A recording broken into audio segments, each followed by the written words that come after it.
Hoje a gente recebe o prefeito de Itabira. Bom dia. Bom dia, Flávio. Bom dia, Guilherme. Parabéns para vocês, né?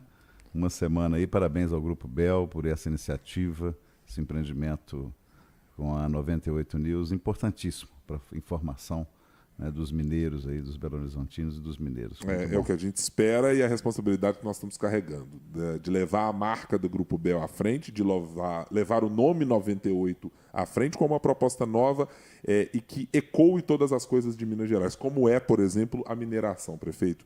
Então, queria começar a nossa conversa perguntando sobre, primeiro, a cidade de Itabira. Daqui a pouco a gente trata sobre questões mais amplas de mineração.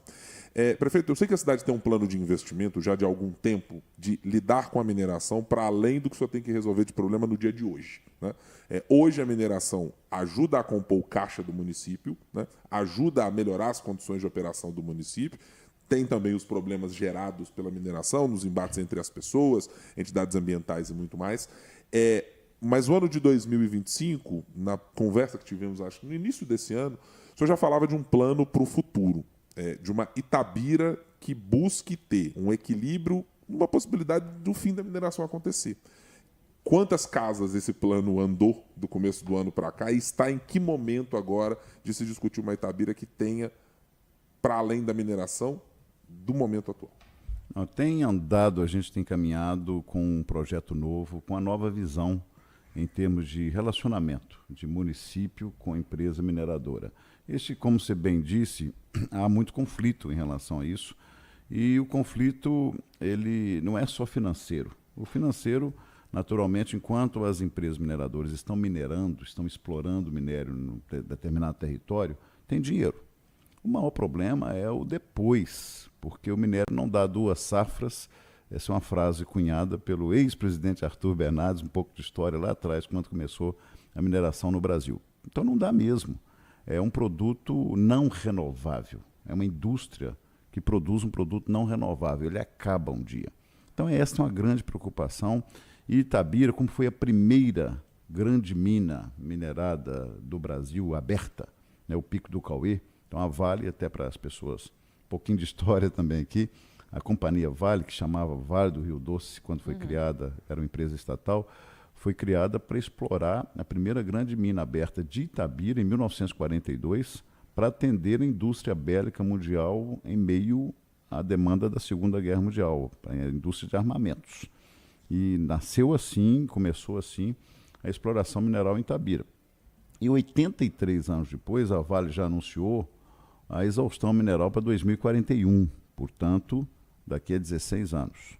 E a cidade não está preparada para o fim do minério. Mas se acabar hoje, é um desastre social e econômico. Se hoje paralisar.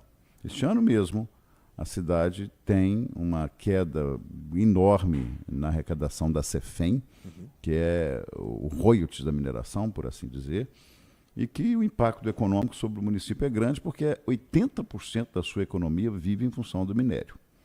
Então, com isso, só para concluir e responder sua pergunta, nós criamos um programa chamado Itabira Sustentável. A Vale participa, a sociedade civil organizada participa, tem assento à mesa junto com o prefeito, para desenvolvermos projetos estruturantes de curto, médio e longo prazo, principalmente longo prazo. Nesse longo prazo, leia-se 16 anos, quando o minério acabar, né, para que as próximas gerações não sejam comprometidas, para a gente dê oportunidade para as próximas gerações em Itabira.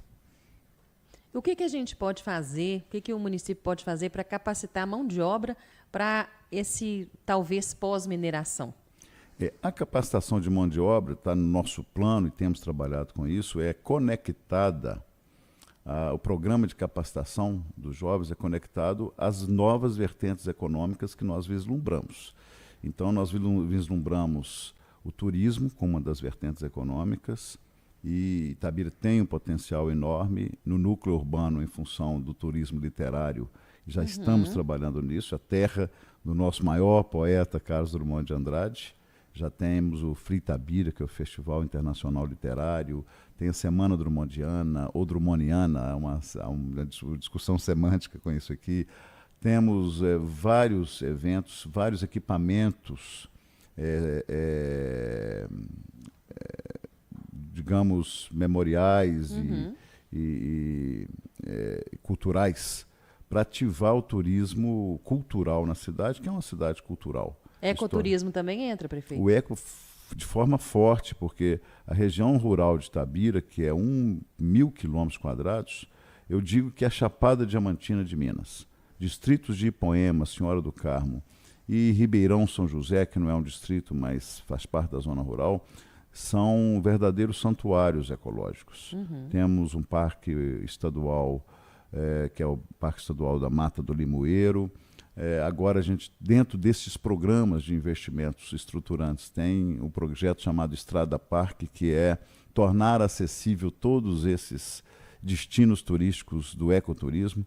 Então nós temos dezenas de cachoeiras, cânions, e possibilidades de desenvolver ainda mais o ecoturismo e uma tradição rural, o tropeirismo. Itabira é reconhecida como a capital estadual do tropeirismo, porque nós também temos essa herança cultural lá de trás dos tropeiros, assim como Sorocaba em São Paulo e alguns lugares no sul do país, e também se trabalha a valorização desta cultura rural tradicional, né, e com isso vários resgates de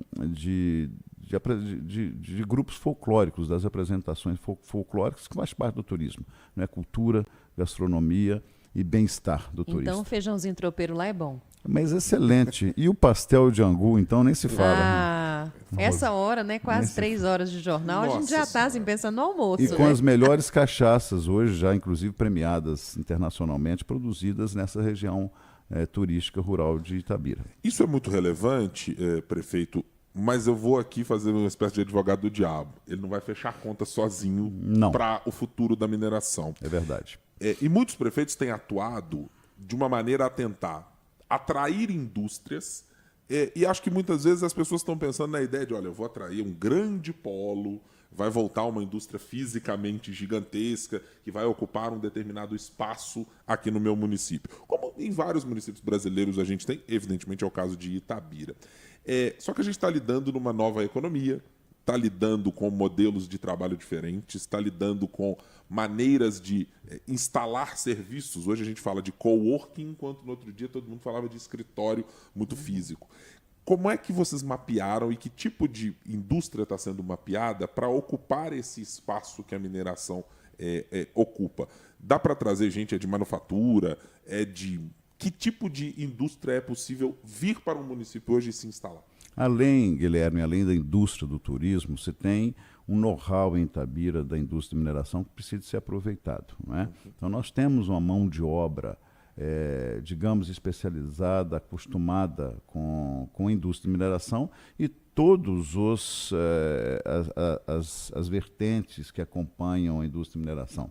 Perfuração de poços, perfuração, a parte geológica. Então tem um know-how, uma capacitação ali já pronta que que pode dar espaço a várias outras indústrias. Inclusive nós estamos com um projeto de um novo distrito industrial para atrair empresas que trabalham para mineração, não necessariamente para Itabira no futuro, mas para a região inteira, porque você tem novas fronteiras de mineração em Conceição do Mato Dentro, Guanhães, São Gonçalo, a região do Médio Piracicaba, todo aquele veio de minerário que pega Santa Bárbara até Mariana.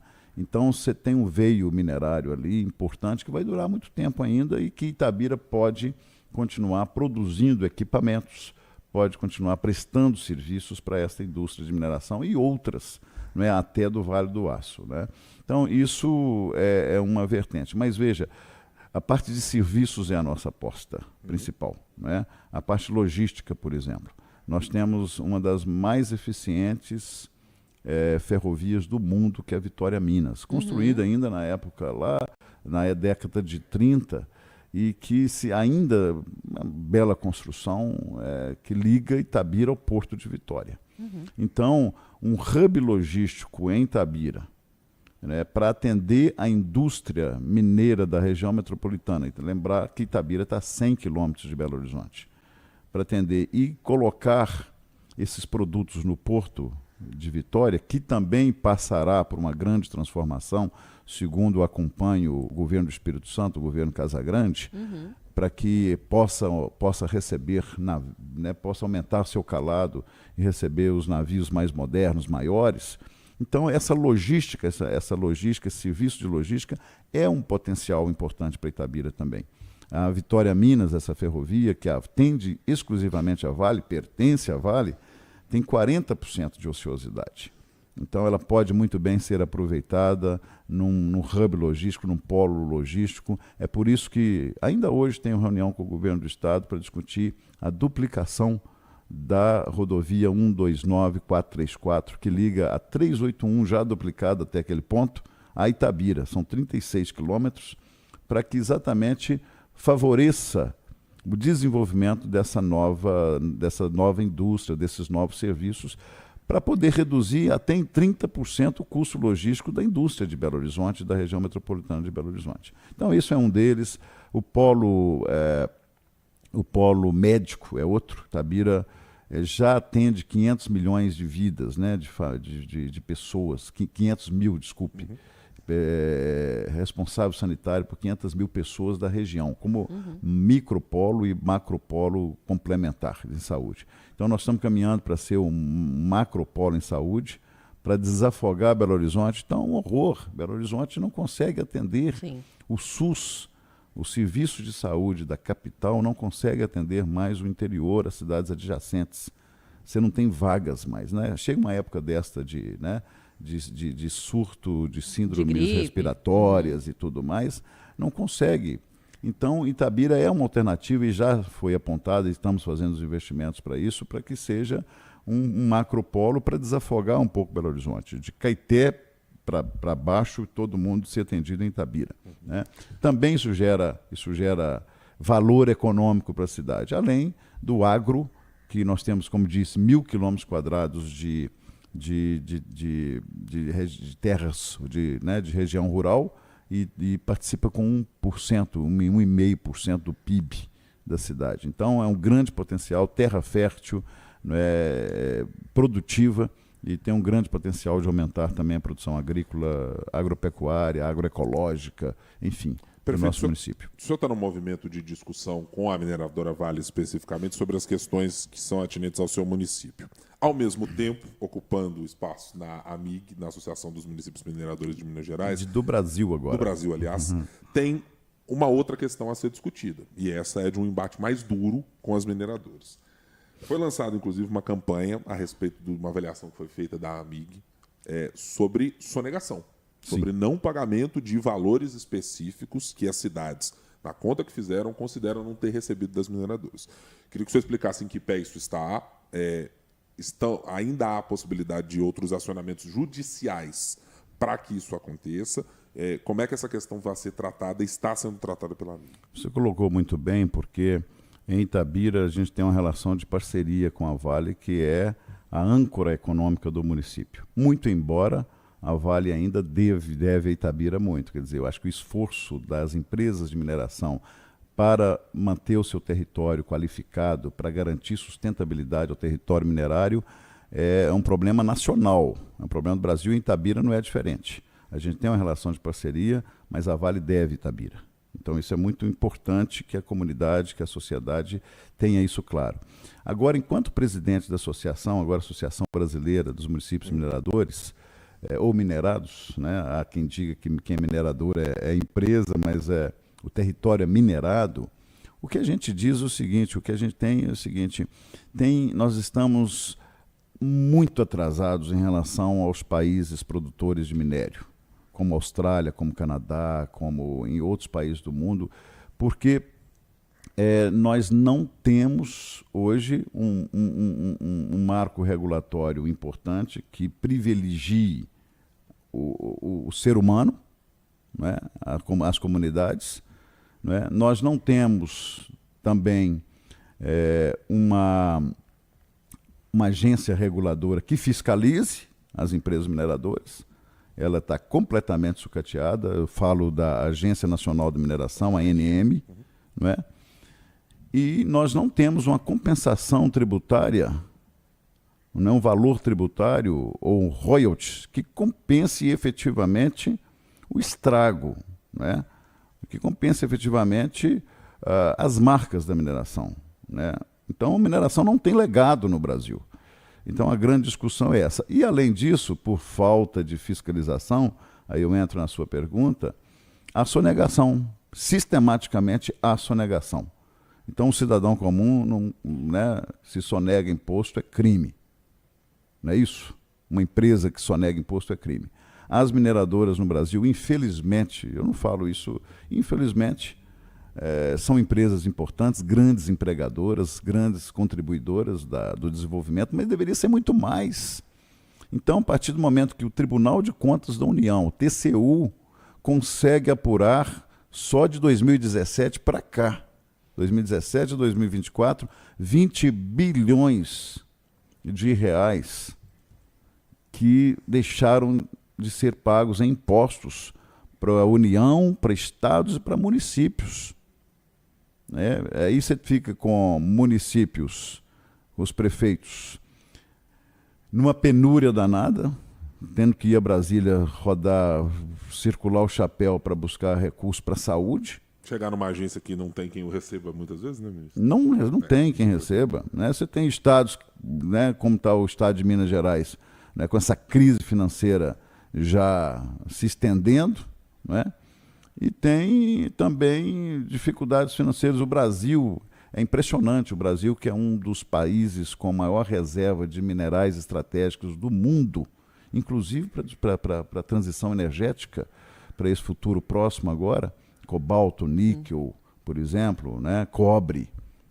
E não tem uma política, não tem uma regulação adequada, né, não tem uma fiscalização, né, sobre um setor que hoje é multinacional, um setor cujos recursos, cuja receita, cujo lucro é todo de empresas estrangeiras, inclusive da Vale, que é uma empresa multinacional, cujos acionistas, em sua maioria, estão fora do Brasil. Né? Os royalties da mineração, por exemplo, que é a CEFEM, a compensação financeira, né? É pago 3,5%. Né? O que seria um valor ideal, inclusive, prefeito, já que tocamos no nesse mínimo o ponto? dobro disso. 7%. No mínimo o dobro disso, que ficaria aquém ainda do que o petróleo paga. Então, você imagina, o estado do Rio de Janeiro, ano passado, recebeu em royalties de petróleo, estou falando do estado, perto de 30 bilhões de reais. Minas Gerais recebeu pouco mais de 3 bilhões de reais em royalties de mineração. E olha que o petróleo, o impacto ambiental, a gente nem falou de impactos ambientais Sim. ainda. É lá no mar, quer dizer, é extraído, é perfurado, você não é aparente. Não. O impacto, A não ser quando tem um vazamento. a não ser quando tem um vazamento. Senão Mas você nem lembra. você nem lembra. Então você pega os territórios cariocas ali, né, Macaé, enfim, todas aquelas cidades, né, Niterói, enfim, todos eles, você não tem as marcas, como são as marcas da mineração, que são indeléveis muitas vezes, é para o resto da vida. Né? Sem contar as questões das doenças respiratórias, não é? O custo de vida. A MIG está soltando agora, no próximo mês de junho, uma pesquisa feita pelo FMG, encomendada junto ao FMG, que demonstra claramente quanto é mais alto o custo de vida de uma cidade mineradora compatível com cidades iguais, do mesmo tamanho, do mesmo perfil, que não tenha a exploração de minério. O custo de vida é muito maior. Então você tem outros impactos sociais. Então, esses 20 bilhões é a ponta do iceberg. É muito mais. Em recursos, em impostos sonegados da mineração, o que compromete fundamentalmente, compromete a saúde. Na verdade, é recurso que, de forma responsável, a gente sempre parte da premissa que o público tem que ser responsável para mais saúde, para mais educação, para mais estrutura urbana, para mais transporte públicos, né, para uma tarifa zero, por exemplo, que é um serviço essencial, para garantir mais direitos à população e à sociedade, principalmente de territórios minerados, ou dos estados minerados. Prefeito da cidade de Itabira, também presidente da Associação Brasileira de Institutos Minerados, das cidades mineradas, dos municípios minerados, Marco Antônio Lage.